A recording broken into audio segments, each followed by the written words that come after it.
বাংলাদেশের গানের জগতে অত্যন্ত পরিচিত নাম সাবিনা ইয়াসমিন।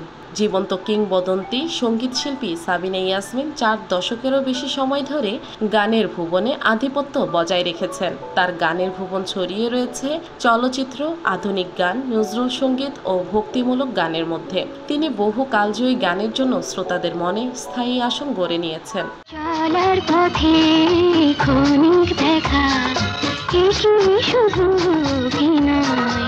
সাবিনা ইয়াসমিন 1954 সালের 4 সেপ্টেম্বর তৎকালীন পূর্ব পাকিস্তানের সাতক্ষীরা জেলার আশাশুনি উপজেলায় জন্মগ্রহণ করেন। তার বাবা কাজী মতিউর রহমান এবং মা মুর্শিদা বেগম। সঙ্গীতের প্রতি তার আগ্রহ ছোটবেলা থেকেই, যা তার পরিবার থেকে উৎসাহিত হয়েছিল। কণ্ঠশিল্পী ফরিদা ইয়াসমিন, ফৌজিয়া খান ও নীলুফার ইয়াসমিন তার আপন বোন। বড় বোন ফরিদা ইয়াসমিনের সঙ্গে ছোট থেকেই দুর্গাপ্রসাদ রায়ের কাছে গান শিখতেন সাবিনা ইয়াসমিন। পরবর্তীতে ওস্তাদ পিসি গোমেজের কাছে একটানা 13 বছর তালিম নেন। মাত্র 7 বছর বয়সে স্টেজ প্রোগ্রামে অংশ নেন সাবিনা ইয়াসমিন। ছোটদের সংগঠন খেলাঘরের সদস্য হিসেবে রেডিও টেলিভিশনে গান করতেন নিয়মিত।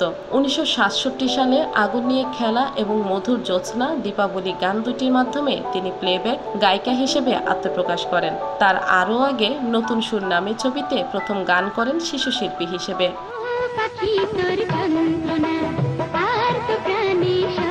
5 দশকেরও বেশি সময় ধরে গানের ভুবনে বিচরণ করছেন সাবিনা ইয়াসমিন। বাংলাদেশের ইতিহাসে একমাত্র রুনা লায়লা ছাড়া তার সমকক্ষ হয়ে আর কেউই এত লম্বা সময় ধরে আধিপত্য বজায় রাখতে পারেননি।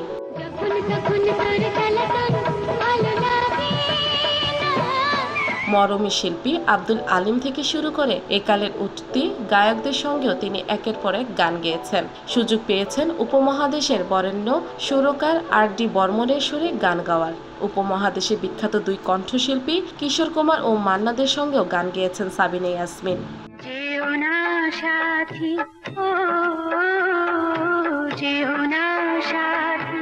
সঙ্গীতের এই উজ্জ্বল নক্ষত্র 7 বছর বয়সে স্টেজ প্রোগ্রামে অংশ নেন। ছোটদের সংগঠন খেলাঘরের সদস্য হিসেবে রেডিও ও টেলিভিশনে গান করেছেন নিয়মিত। বেতার ও চলচ্চিত্রে বড়দের গান করে 1967 সালে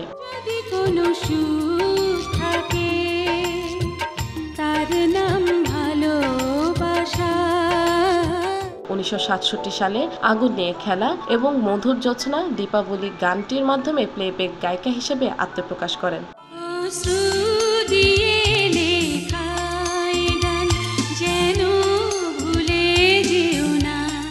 বড়দের গানে যাত্রা শুরু হয় স্কুলে পড়ার সময়। তাই তৎকালীন দ্বৈত গানে প্লেব্যাক করতে অনেক সময় 2 বা 3 ধাপে টুল ব্যবহার করতে হতো তাকে। 1962 সালে শিশু শিল্পী হিসেবে প্রয়াত বরেণ্য সুরকার সঙ্গীত পরিচালক রবিন ঘোষের সঙ্গীত পরিচালনায় এহতেশাম পরিচালিত নতুন সুর সিনেমাতে প্রথম গান করেন।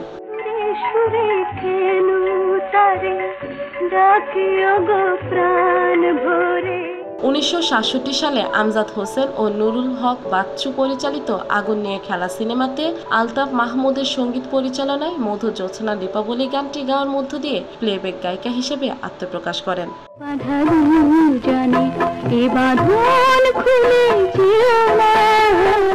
খ্যাতিমান এই গায়িকা তার মায়াবী কণ্ঠ দিয়ে বাংলা সঙ্গীতকে যেমন সমৃদ্ধ করেছেন, পুরস্কারও পেয়েছেন 2 হাত ভরে। সঙ্গীত বিশেষ অবদানের জন্য 1984 সালে বাংলাদেশ সরকার তাকে দেয় 21 পদক। 1996 সালে পান স্বাধীনতা দিবস পুরস্কার। সেরা কণ্ঠশিল্পী হিসেবে জাতীয় চলচ্চিত্র পুরস্কার জিতেছেন রেকর্ড 14 বার। বাদশাহ পুরস্কার পেয়েছেন 6টি। জহির রায়হান চলচ্চিত্র পুরস্কার পেয়েছেন 2 বার। 1984 সালে বিশ্ব উন্নয়ন সংসদ থেকে সঙ্গীতের উপর লাভ করেন ডক্টরেট ডিগ্রি। এছাড়া 1990 সালে শেরেবাংলা স্মৃতি পদক, 1991 সালে BFJA পুরস্কার ও উত্তম কুমার পুরস্কার, 1992 সালে অ্যাস্ট্রোলজি পুরস্কার এবং একই বছর নিউ ইয়র্ক লস অ্যাঞ্জেলস থেকে পান বেস্ট সিঙ্গার পুরস্কার। 2017 সালে 10ম Standard Chartered the Daily Star জীবনে জয়গান উৎসব থেকে পান আজীবন সম্মাননা। সাবিনা ইয়াসমিন শেষ প্লেব্যাক করেছেন প্রয়াত চিত্রনায়িকা ও নির্মাতা কবরী পরিচালিত এই তুমি সেই তুমি ছবির দুটি চোখে ছিল কিছু নীরব কথা শিরোনামের একটি গানে। 2020 সালের সেপ্টেম্বরে গানটিতে কণ্ঠ দেন তিনি।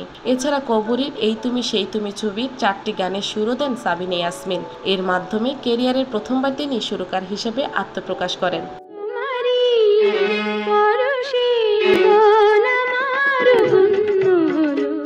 উপমহাদেশের প্রখ্যাত সঙ্গীত শিল্পী সাবিনা ইয়াসমিন বাংলাদেশের গানের জগতের উজ্জ্বল নক্ষত্র। তিনি জীবন্ত কিংবদন্তি। শুধু দেশের গানই তার যে অবদান তা দিয়েই তিনি এই বাংলার বুকে বেঁচে থাকবেন যুগ যুগ ধরে।